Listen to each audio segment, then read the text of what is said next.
نن د 1444 جمادی الثاني 15مه د یکشنبې ورځ په سالنګونو کې واوره وریږي. د سالنګونو لویه لار د ترافیکو پر مخ خلاصه ده.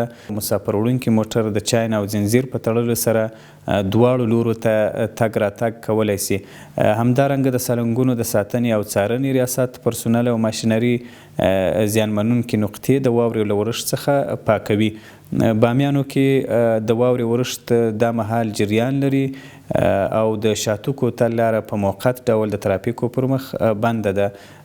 په فراه کې هم د پرچمن ولسوالۍ لار د واورې د ورښت له امله د ترافیکو پر مخ بنده ده او دا مهال باران د ورښت اټکل سوی دی. په سرپل کې هم د یوازې د قم کوتل لار چې بلخاب له سرپل سره وصلوي د واورې د ورښت له امله د ترافیکو پر مخ بنده ده، خو بدیله لارې خلاصه ده.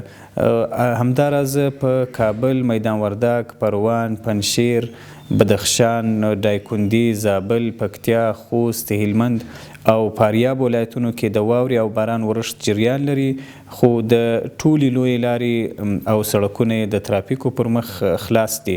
ټولګټو وزارت ټولو ولایتي ریاستونو ته مخکې له مخکې امکانات برابر کړي دي او مطمئن یو چې ټولې لویې لارې به د هیوادوالو پر مخ د تګ راتګ لپاره خلاصې وي.